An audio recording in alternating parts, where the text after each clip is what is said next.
महाराष्ट्र की राजनीति में आने वाले दिनों में भाजपा बनाम शरद पवार भी देखने को मिल सकता है। भाजपा के विधायक अतुल भाटखलकर ने डिप्टी सीएम देवेंद्र फडणवीस को जो खत लिखा है, उससे ये कयास लग रहे हैं। भाजपा विधायक ने अपने पत्र में डिप्टी सीएम से मांग की है कि पात्रा चौल घोटाले में एनसीपी चीफ की भूमिका भी जांच की जाए। इसी मामले में शिवसेना के राज्यसभा सांसद संजय राउत फिलहाल जेल में हैं। उन्हें ईडी ने गिरफ्तार किया था, लेकिन तमाम कोशिशों के बाद भी उन्हें जमानत नहीं मिल सकी है। सोमवार को ही उनकी न्यायिक हिरासत को 14 दिनों तक के लिए बढ़ा दिया गया है। अतुल भाटखलकर ने पात्रा चाल घोटाले मामले में शरद पवार पर आरोप लगाते हुए उन्हें इसका रिंग मास्टर करार दिया है। उन्होंने मराठी में लिखे पत्र में कहा, मराठी लोगों को बेघर करने वाले पात्रा चौल घोटाले में गुरु आशीष कंस्ट्रक्शन कंपनी को काम देने के लिए संजय राउत ने तत्कालीन केंद्रीय कृषि मंत्री शरद पवार की मौजूदगी में बैठक की। इस बैठक में तत्कालीन मुख्यमंत्री भी मौजूद थे। तो मराठी लोगों को बेदखल करने की इस साजिश में राकांपा और कांग्रेस का संजय राउत और शिवसेना से क्या संबंध था?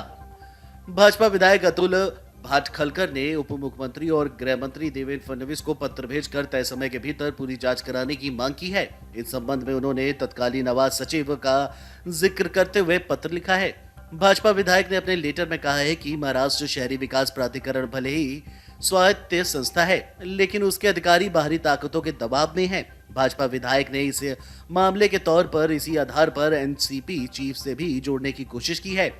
अब तक इस मामले में शरद पवार या एनसीपी की ओर से रिएक्शन नहीं आया है। पात्रा चौल 1034 करोड़ रुपए का है। ईडी के आरोपों के मुताबिक चौल को विकसित करने का जिम्मा प्रवीण राउत की गुरु आशीष कंस्ट्रक्शन कंपनी को दिया गया था, लेकिन आरोप है कि इसने इस जगह का कुछ हिस्सा निजी डेवलपर्स को बेच दिया। अतुल भाटखलकर के इस आरोप के बाद महाराष्ट्र की राजनीति एक बार फिर से गर्म हो गई है, क्योंकि अभी हाल ही में शरद पवार ने संजय राउत का बचाव किया था और कहा था कि संजय राउत को बदले की भावना वजह से जेल में डाला गया है। इतना ही नहीं, शरद पवार ने आके कहा कि एनसीपी दिल्ली में मौजूद शासकों के सामने कभी आत्मसमर्पण नहीं करेगी।